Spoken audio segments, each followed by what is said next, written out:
I knew something was wrong the moment my dad wouldn't look at me across the dinner table. The roast chicken was still steaming, the glasses still full, yet the air felt cold enough to crack. Then he said it calmly, casually, like he'd been waiting years for the moment. "Harper, you're not half the woman your sister is."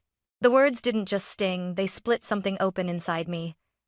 Jane's fork paused midair, and a tiny, satisfied smile curled at the corner of her lips. Of course she enjoyed it. She always did. For 28 years, I swallowed every comparison, every dismissal, every time I was told to keep the peace. But not this time. I set my fork down. My hands were steady in a way my heartbeat wasn't. Then I pushed my chair back, the sound slicing the room in half, and said, "Then she can start paying your rent." Silence. Absolute devastating silence. People think family pain comes from big betrayals, shouting, slammed doors, dramatic exits. Mine came quietly. A comment here, a comparison there, small enough to ignore but sharp enough to cut. And over 28 years, the cuts added up. Growing up, my sister Jane was the sun in our house. And me? I was expected to orbit around her.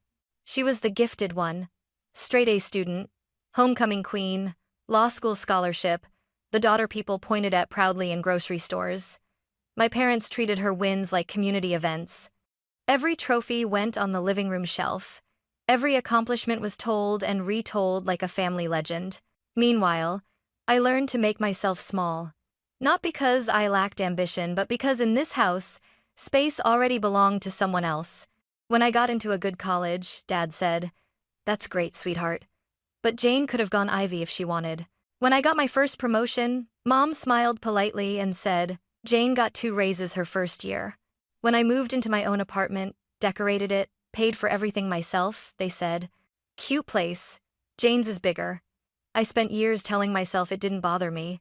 That being the quiet one made me stable, grounded, less dramatic. But the truth? Silence was survival. It kept the peace. It kept me from screaming.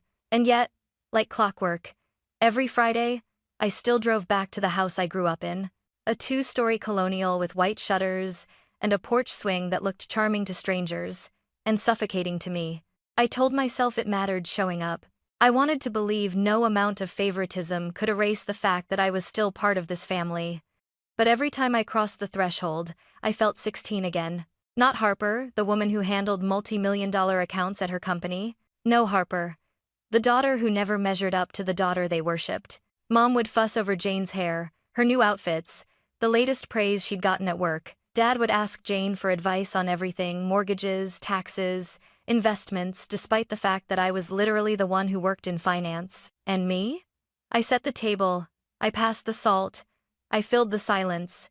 There was a script in that house, one they'd been reciting for decades. Jane the hero. Jane the savior. Jane the perfect daughter. And I was the footnote nobody bothered to read. But that night, the night Dad told me I wasn't half the woman Jane was, something shifted. For the first time, I didn't shrink. I didn't swallow it. I didn't force myself to be the quiet, obedient version of Harper they preferred. That night, for the first time in my life, I let myself break their script. People say secrets destroy families, but sometimes, it's not the secret itself, it's the silence wrapped around it. 3 years ago, my parents were drowning. I still remember the phone call. Mom's voice trembling, Dad's breathing uneven. They tried to sound calm, but parents who have everything together don't call their daughter at 11 p.m., asking if she's busy. They told me they were managing some unexpected financial tightness, but when I checked their mortgage account because I'm in finance, and I can read numbers the way other people read faces, I saw the truth. They were months behind. One more missed payment and they'd lose the house. Not the house they lived in. The house I grew up in. The house whose hallway still had height marks from when I was little.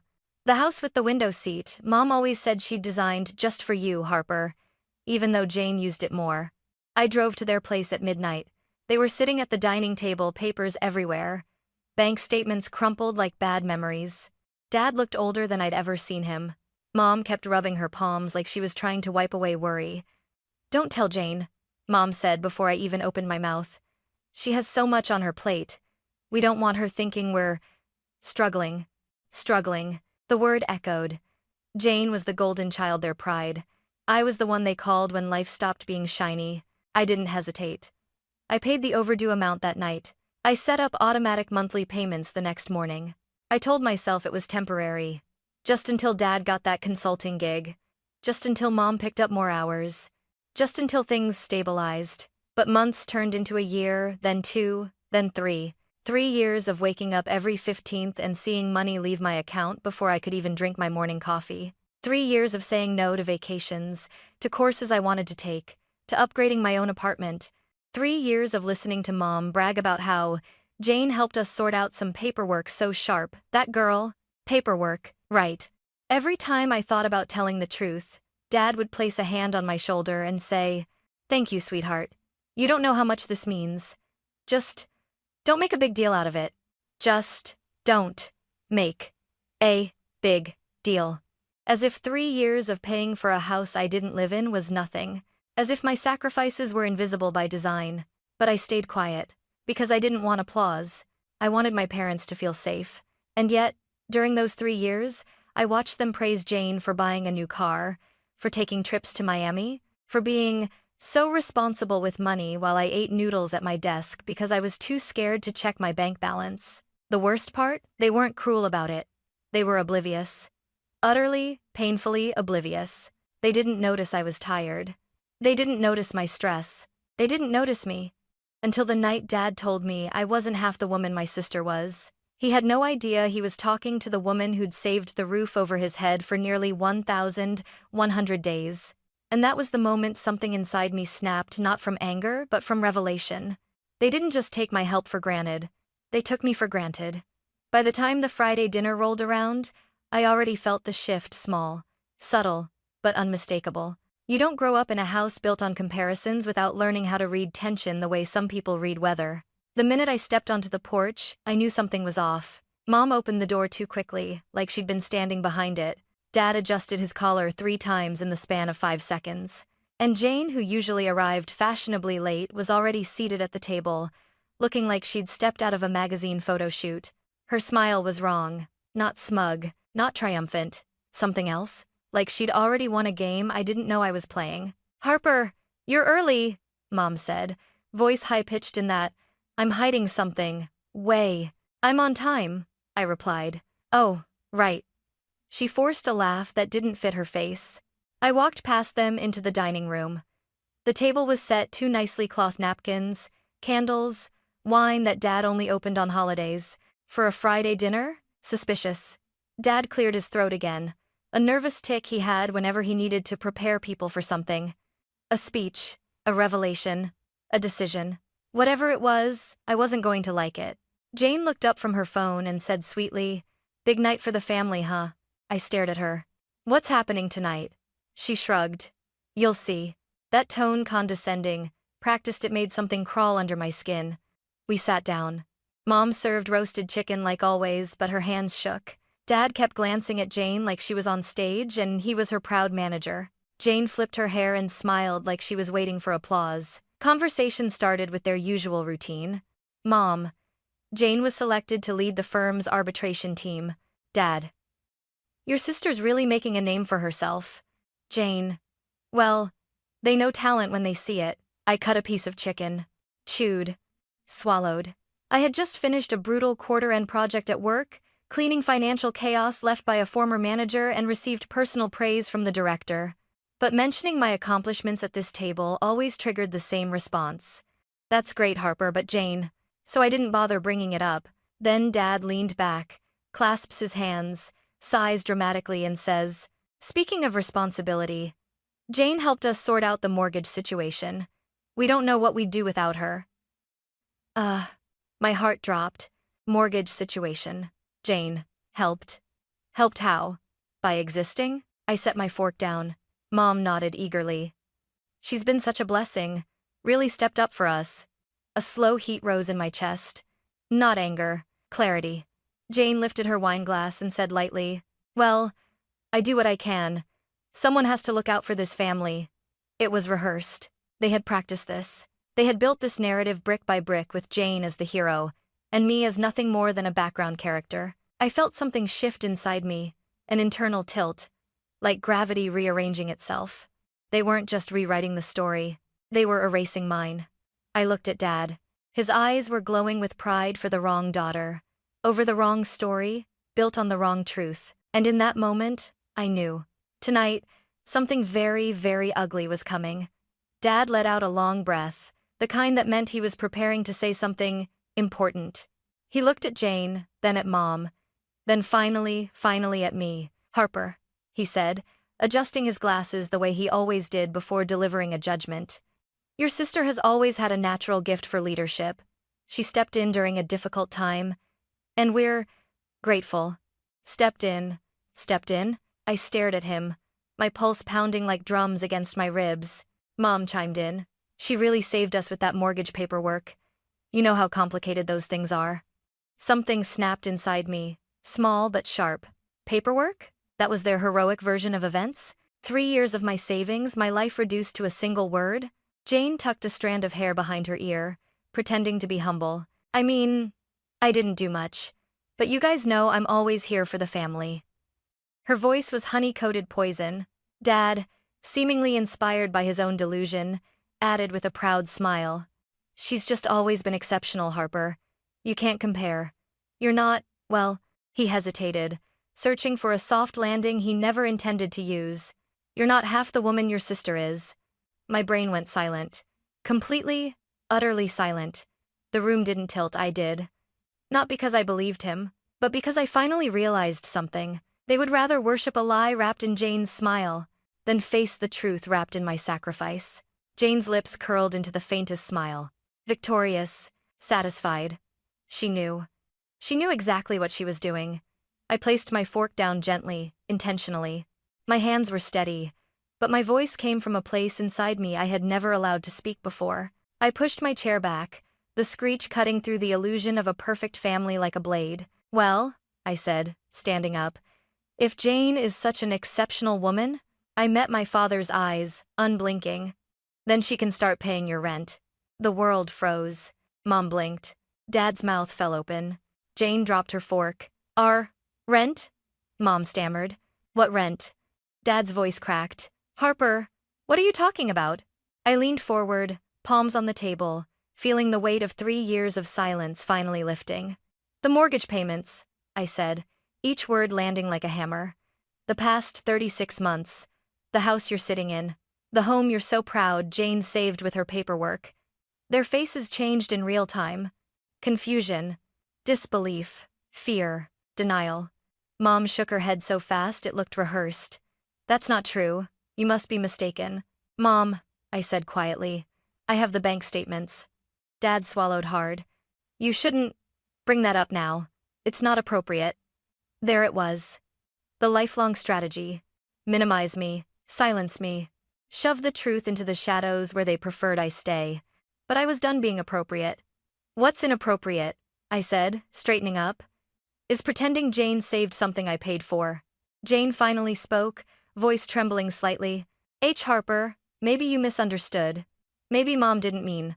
But I wasn't listening to her anymore, because for the first time in my life, I saw all three of them clearly.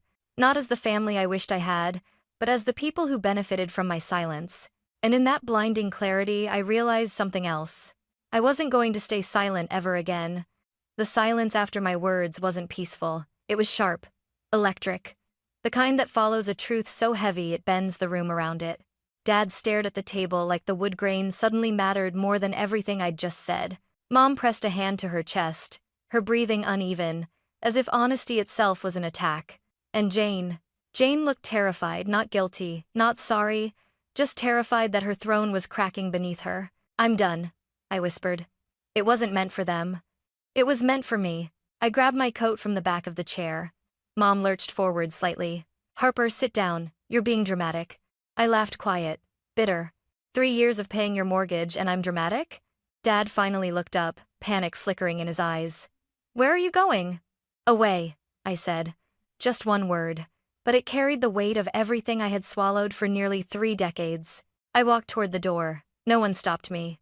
Not because they respected my choice, but because they didn't understand it. They'd never seen me walk away from conflict before. To them, silence was my role. Obedience was my script. But I wasn't their quiet daughter anymore. The cold night air hit me like truth, sharp, bracing, real. I stood on the porch for a moment, letting the wind clear my head, then finally breathed for the first time that evening. When I got home, I didn't cry. I wasn't angry. I wasn't even sad. I was done. I poured myself a glass of water, opened my laptop, logged into my banking app, and hovered over the automatic payment that left my account every 15th for the last 36 months. There it was. Mortgage. $2,147.82. Scheduled every month.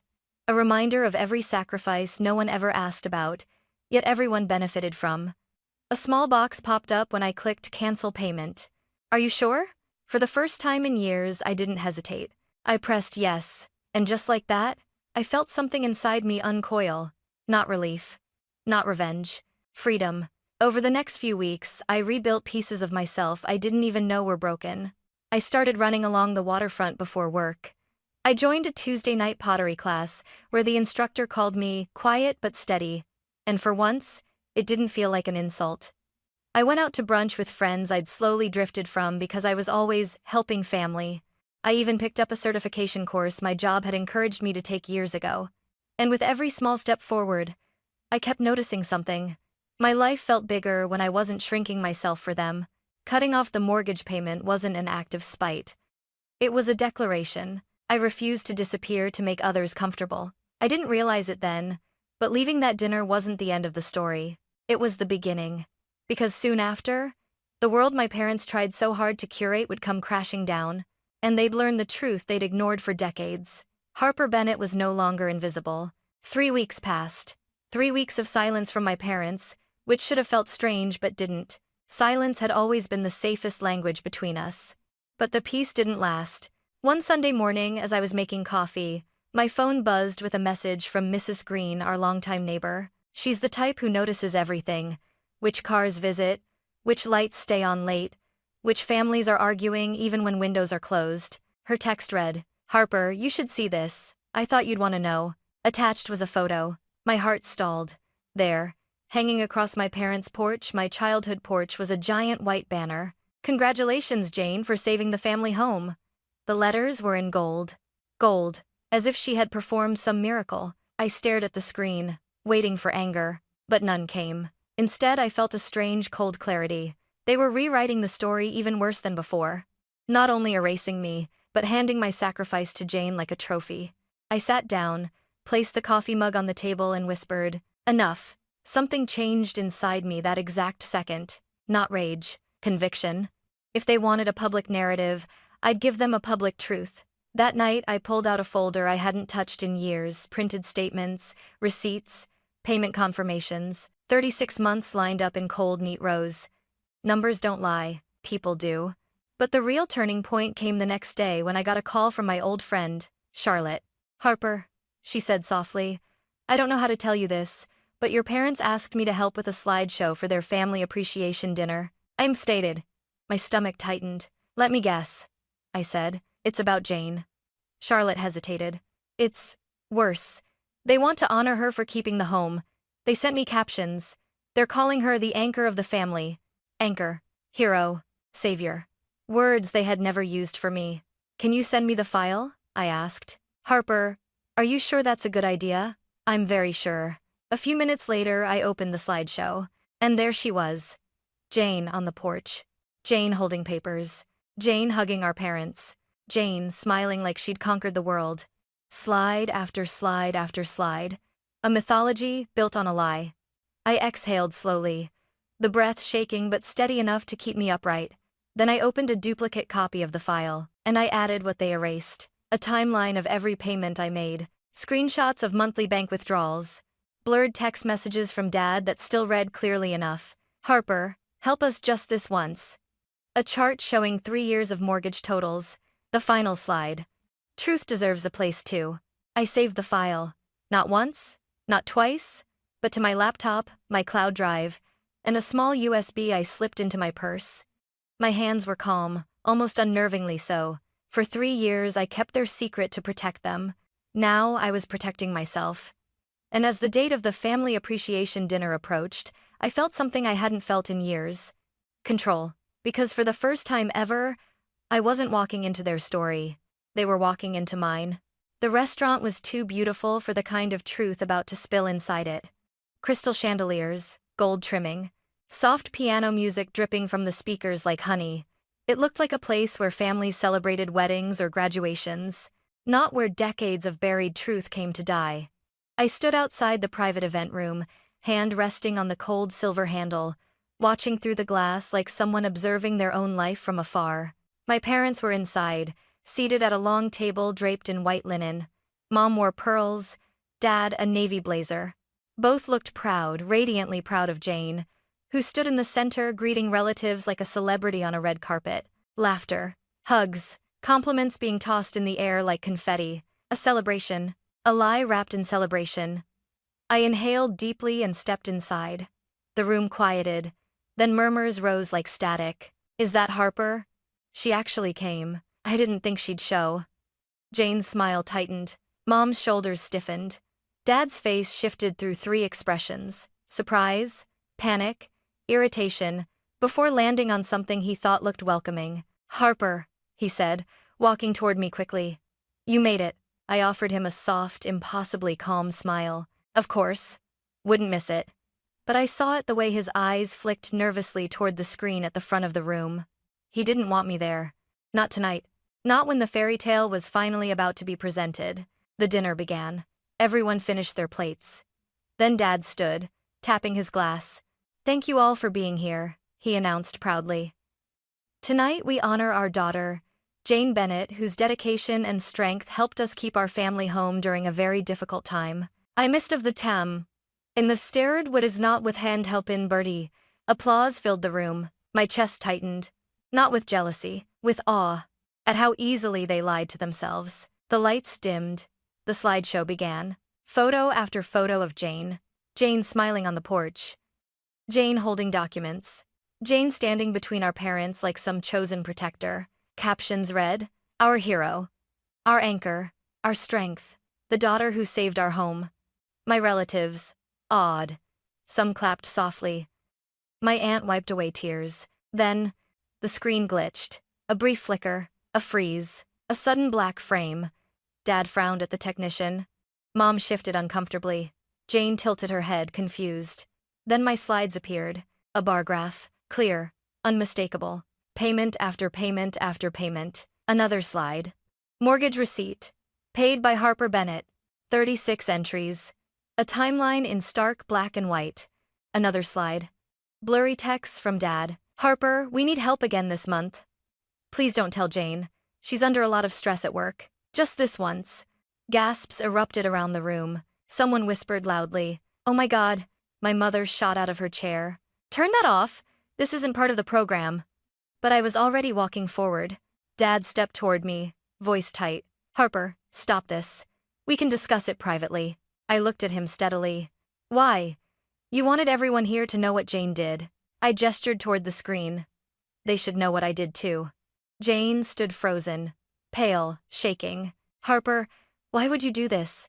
Why embarrass me?" "Embarrass you?" I repeated softly. "No, Jane. This is called truth.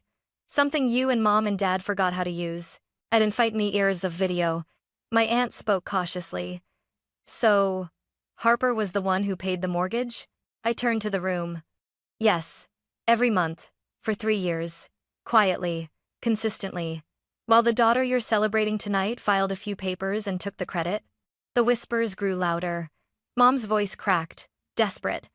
"We didn't want to make you feel bad, Harper. Jane is she's sensitive. She was going through so much. And I wasn't?" My voice didn't rise. It didn't need to. It sliced through the room like glass. Dad ran a hand through his hair. "Harper, this isn't the time. It's exactly the time." I walked to the front, took the small remote from the tech's trembling hand, and clicked to the final slide. A photo of the house.